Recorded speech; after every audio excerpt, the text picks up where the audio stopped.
Bharatiya Janata party अगले दिनों में एमएलसी उम्मीदवारों के नामों का ऐलान करेगी। 2 दिनों में एमएलसी उम्मीदवारों के नामों का ऐलान किया जाएगा। एमएलसी की 13 सीटों के लिए 10 प्रत्याशी उतारने की तैयारी में भाजपा है। आपको बता दें कि बीजेपी 8 प्रत्याशियों के नामों का ऐलान करेगी। एक सीट पर अपना दल एस उम्मीदवार उतारेगा और एक सीट पर आरएलडी प्रत्याशी होगा। बीजेपी अपने सहयोगी दलों के प्रत्याशियों के साथ नामांकन करेगी। बता दें कि एमएलसी की 13 सीटों के लिए 11 मार्च तक पर्चे भरे जाएंगे। तो ये बड़ी खबर यहां पर हम बता रहे हैं, एमएलसी उम्मीदवारों की लिस्ट जल्द यहां पर आएगी। एनडीए के 10 प्रत्याशी उतारने की तैयारी है।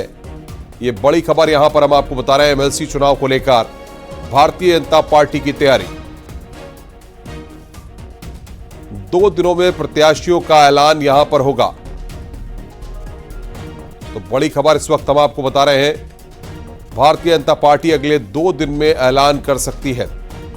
एमएलसी प्रत्याशियों की लिस्ट यहां पर जारी कर सकती है। संकेत मिश्रा बातचीत करने के लिए हमारे संवाददाता हमारे साथ फोन लाइन पे है। संकेत, क्या जानकारी आपको मिल पा रही है?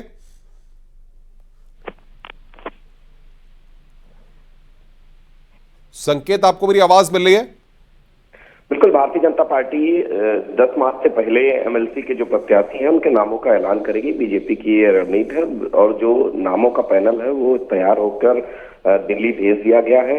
उत्तर प्रदेश की कोर कमेटी में मुहर लग गई है। उन नामों को लेकर भारतीय जनता पार्टी 8 एमएलसी के प्रत्याशियों को अपने सिंबल पर लड़ाएगी। वहीं 2 सहयोगी दलों को सीटें दी है बीजेपी ने। तो ऐसे में 10 प्रत्याशी एनडीए के जो सहयोगी दल है भारतीय जनता पार्टी के, वो उतार रहे हैं उत्तर प्रदेश में।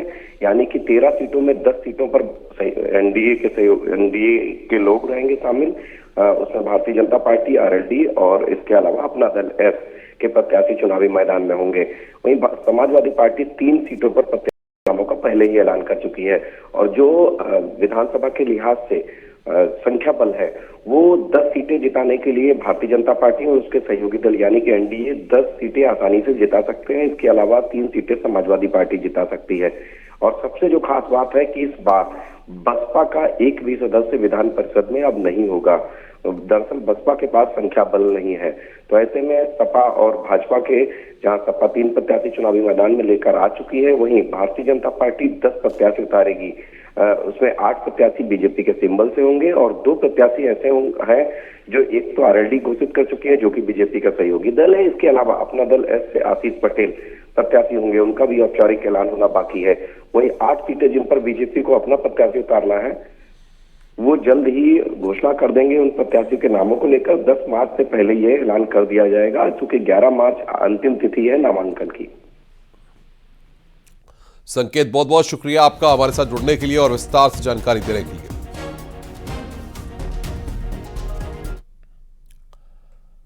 एसबीएसपी के अध्यक्ष ओम प्रकाश राजभर के बेटे और घोसी लोकसभा सीट से एनडीए के उम्मीदवार अरविंद राजभर ने दावा किया है कि आगामी लोकसभा चुनाव में उन्हें मुस्लिम समाज का पूरा समर्थन मिलेगा। उन्होंने यह भी दावा किया कि इस चुनाव में अब्बास अंसारी का पूरा सहयोग मिलेगा। उन्होंने विपक्ष की ओर से लगाए जा रहे परिवारवाद के आरोपों को खारिज कर दिया।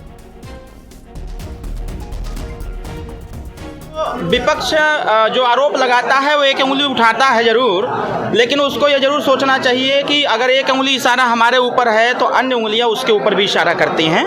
यहाँ कोई परिवारवाद का अटैक नहीं है। यहाँ हम लोग लगातार जब से पार्टी बनी है, पढ़ाई के साथ साथ हम लोग लगातार पार्टी का काम करते रहे। चौपाल लगाए, गांव-गांव में सारा संगठन का विस्तार किए। उत्तर प्रदेश के साथ साथ अन्य स्टेट में भी हम लोगों ने जाकर के पार्टी का विस्तार किया। पूरा मिलेगा। अभी हम लोग आ रहे थे तो मऊ के शहर में ही, जहां माइनॉरिटीज इलाका है, वहां पर भव्य स्वागत लोगों ने किया, क्योंकि हमारे नेता भी अल्पसंख्यकों की बात करते हैं। शुद्ध जो विपक्ष जो आरोप लगाता है वो एक उंगली उठाता है जरूर, लेकिन उसको ये जरूर सोचना चाहिए कि अगर एक उंगली इशारा हमारे ऊपर है तो अन्य उंगलियां उसके ऊपर भी इशारा करती हैं।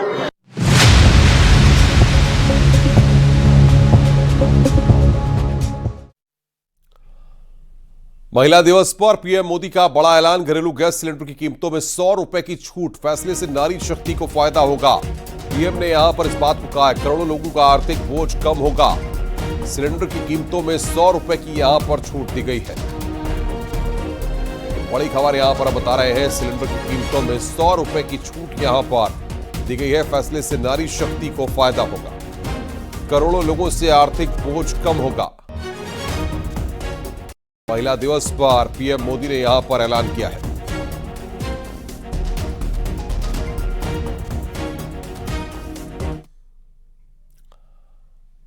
सिलेंडर की कीमतों में 100 रुपए की छूट को लेकर सीएम योगी ने ट्वीट किया। सीएम ने एक्स पर लिखा कि आज महिला दिवस के अवसर पर एलपीजी सिलेंडर की कीमतों में 100 रुपए की छूट का निर्णय करोड़ों परिवारों को आर्थिक राहत देने के साथ ही मातृशक्ति को धुएं और प्रदूषण से मुक्ति दिलाकर स्वस्थ व खुशहाल जीवन प्रदान करेगा।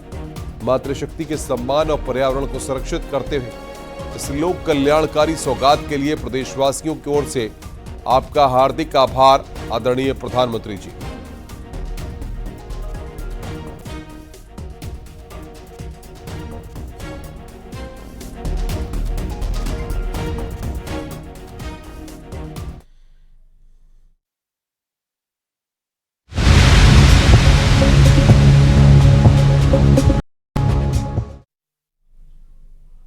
कानपुर में इरफान सोलंकी के ठिकानों पर ईडी की छापेमारी में 26 लाख रुपए बरामद किए गए हैं। जानकारी के मुताबिक मुंबई में 5 करोड़ रुपए की संपत्तियों के कागजात बरामद हुए हैं। इसके अलावा कई डायरी और आपत्तिजनक दस्तावेज बरामद किए गए हैं। अवैध पार्टनरशिप लैंड डील से जुड़े दस्तावेज भी मिले हैं। साथ ही फर्जी कंपनियों के जरिए अवैध धन को वैध करने के सबूत मिले हैं। इतना ही नहीं, करीब 50 करोड़ रुपए के खर्चों की डिटेल भी मिली है। बता दें कि कल इरफान सोलंकी, उसका भाई रिजवान सोलंकी, बिल्डर शौकत अली और आदिवासी के ठिकानों पर छापेमारी हुई थी। आरोपियों पर दर्ज एफआईआर के आधार पर ईडी ने यह कार्रवाई की है।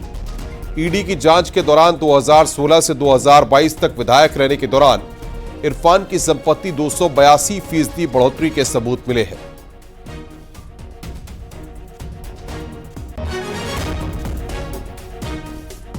तो इरफान सोलंकी के ठिकानों से क्या मिला है, यह अब आप रहे हैं। ईडी की रेड के दौरान 26 लाख रुपए कैश मिले, बरामद हुए हैं। मुंबई में 5 करोड़ रुपए की प्रॉपर्टी के कागजात मिले हैं। ईडी को कई डायरी और आपत्तिजनक दस्तावेज मिले हैं। अवैध पार्टनरशिप लैंड डील से जुड़े दस्तावेज मिले हैं। ईडी को करीब 50 करोड़ रुपए के खर्चों की डिटेल मिली है। फर्जी कंपनियों से काले धन को वैध करने के सबूत मिले हैं।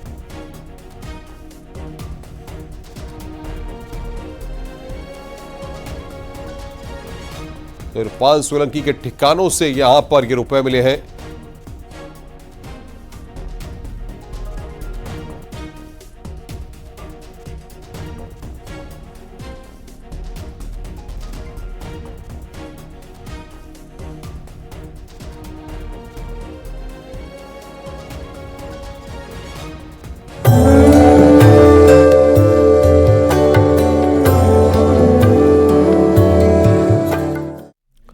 गोरखपुर में सीएम योगी ने भरोइया शिव मंदिर पर दर्शन पूजन किया, रुद्राभिषेक किया है।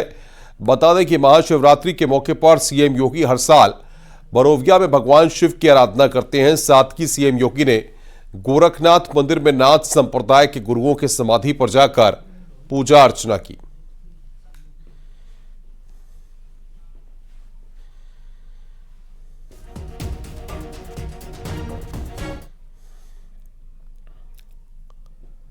आज महाशिवरात्रि पर शिव मंदिरों में सुबह से ही भक्तों का तांता लगा हुआ है।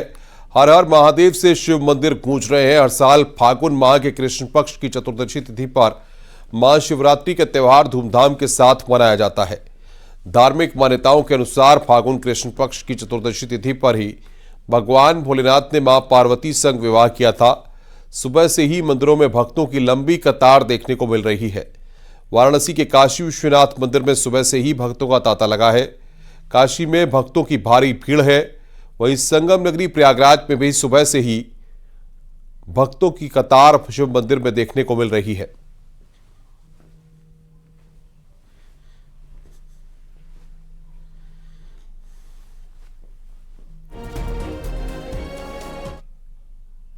गोरखपुर में भी सुबह से ही शिवालयों में भक्तों की भीड़ देखने को मिल रही है। सुबह से ही भक्त लाइनों में लगकर भोले को जलाभिषेक कर रहे हैं। सभी मंदिरों में भक्तों की भीड़ को देखते हुए सुरक्षा के पुख्ता इंतजाम किए गए हैं। झारखंडी महादेव मंदिर में पूजा के विशेष इंतजाम किए गए हैं। वहीं बात चित्रकूट की करें तो चित्रकूट में भी भोले के भक्तों का तांता लगा है। महाशिवरात्रि पर श्रद्धालु शिव मंदिर में भगवान शिव का जलाभिषेक करते हुए नजर आ रहे हैं। मध्य गजेंद्र नाथ मंदिर में भक्तों की भारी भीड़ है। वहीं ताजनगरी आगरा में भी भक्तों का तांता लगा है। भक्त जलाभिषेक कर भोलेनाथ की पूजा अर्चना कर रहे हैं। हम आपको 3 तस्वीरें दिखा रहे हैं और ये 2 तस्वीरें इस वक्त आपकी स्क्रीन पर आप देख रहे हैं कि किस तरीके से अलग अलग जगहों पर भोलेनाथ की पूजा अर्चना हो रही।